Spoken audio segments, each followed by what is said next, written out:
Imagine finding a receipt for a lavish dinner on your husband's dry cleaning bill, a restaurant he swore he'd never been to, the same night he said he was working late. A small thing, easily dismissed, but it snagged at me, a loose thread in the tapestry of our seemingly perfect life. Before we unravel this further, tell me where you're watching from, and if you've ever felt that prickle of unease, that whisper of doubt, make sure you subscribe for more stories that dig into the complexities of relationships. The irony wasn't lost on me that I met Daniel at the peak of my creativity. My art installation, Ephemeral Echoes, had just won the prestigious Vanguard Prize, a recognition that had eluded me for years. Critics hailed my use of light and shadow, the way I evoked memory and loss through abstract forms. At 38, I finally felt like I was making my mark on the art world. My loft studio, bathed in natural light, was my sanctuary, a space where chaos transformed into meaning. My life felt full, rich with artistic exploration and the quiet comfort of my relationship with Daniel, a charming architect I'd met at a gallery opening. Daniel's appreciation for art was one of the first things that drew me to him. He didn't just look, he saw, he questioned, he engaged. He'd spend hours in my studio, discussing my process, offering insightful observations that often pushed my thinking in new directions. Your work has a profound emotional resonance, he'd say, his eyes, the color of warm honey, reflecting the light of my installations. It speaks to the universal human experience. Our conversations flowed effortlessly, from the nuances of color theory to our shared love of old films and jazz. He told me about his passion for sustainable design, his dream of creating spaces that harmonized with the environment. Form follows feeling, he once said, a phrase that resonated deeply with my own artistic philosophy. Within 6 months, we were inseparable. He filled a space in my life I hadn't even realized was empty. He was supportive, encouraging of my sometimes solitary and demanding artistic pursuits. He celebrated my successes with genuine enthusiasm and offered comfort during moments of creative struggle. After a year, during a trip to Santa Fe, surrounded by the breathtaking landscape that had inspired so many artists, he proposed with a simple, elegant silver band. It reminded me of the quiet strength in your work, he'd said, slipping it onto my finger. We married the following spring in a small ceremony in my studio, surrounded by close friends and family. Our first few years of marriage were a harmonious blend of shared passions and independent pursuits. Daniel's career was thriving, and my art continued to gain recognition. We bought a small mid-century modern house with a sun-drenched garden, a space where my sculptures found a new dialogue with the natural world. Then came the subtle shifts, almost imperceptible at first. Daniel started taking more frequent business trips, his architecture firm expanding its portfolio. We're bidding on some major international projects, he'd explain, packing his suitcase with a familiar routine. The calls in the evenings became shorter, the details vaguer. When I mentioned a new artist whose work I admired, his response was often a distracted "that's nice, dear," his attention already elsewhere, scrolling through his phone.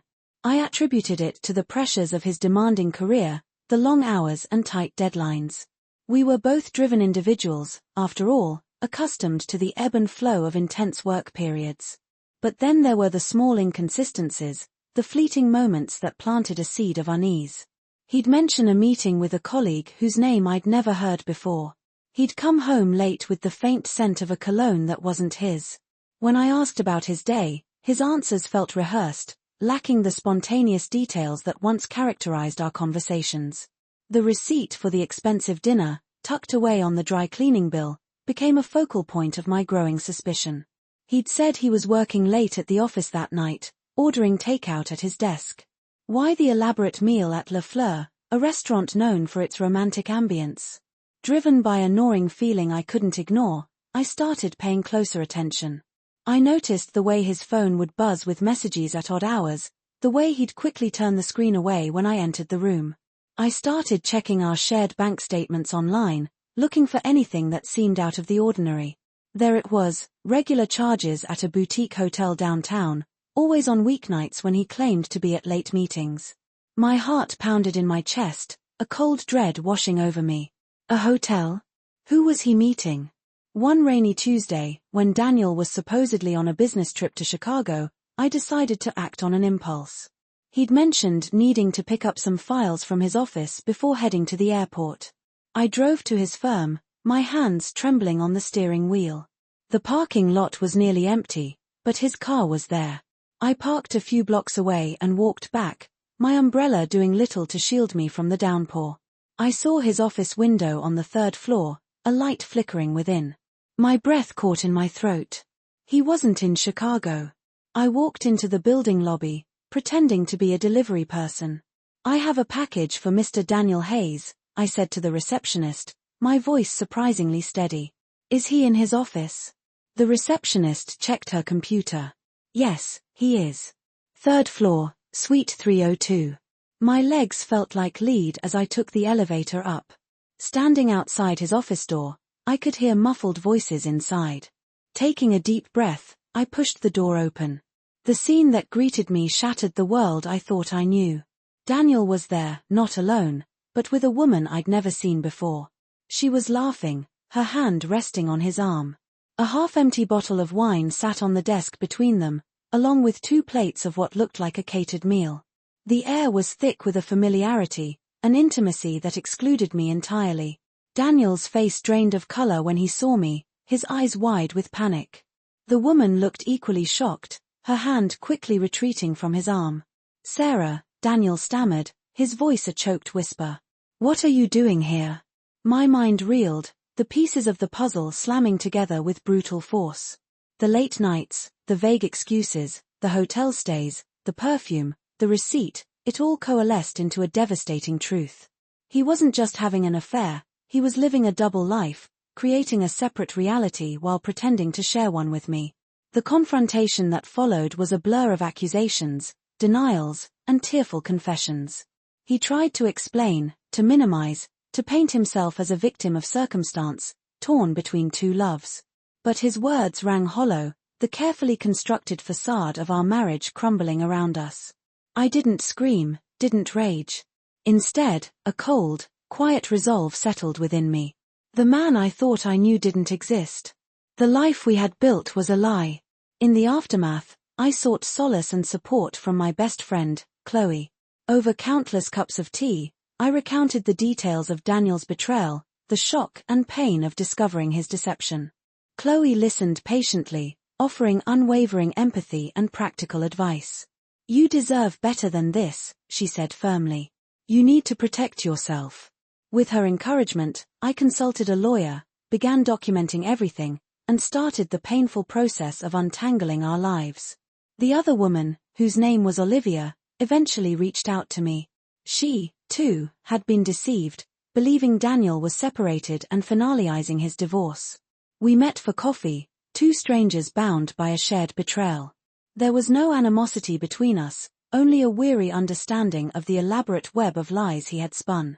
Together, we pieced together the timeline of his deception, the overlapping narratives he had carefully maintained. The divorce was difficult, emotionally and financially draining. But as the legal proceedings moved forward, I began to feel a sense of liberation. The weight of Daniel's lies was lifting, making space for something new. I focused on my art, pouring my emotions onto the canvas, transforming pain into creation. My work took on a new depth, a raw honesty that resonated with viewers. I started teaching at a local art school, sharing my passion with a new generation of artists. Life after Daniel was different, quieter in some ways, but also more authentic. I learned to trust my instincts, to recognize the subtle signs I had previously dismissed.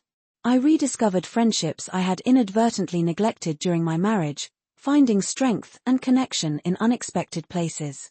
The experience had shattered my illusions of a perfect relationship, but it had also revealed a resilience within myself I never knew existed. Years later, I sometimes think back to that receipt, that small piece of paper that unraveled everything. It serves as a reminder that sometimes, the most profound truths are hidden in the smallest details, and that even in the face of devastating betrayal, we have the power to rebuild our lives, stronger and more authentically ourselves. And if this story resonated with you, if you've ever navigated the complexities of trust and betrayal, please subscribe for more stories that explore the human heart in all its messy glory.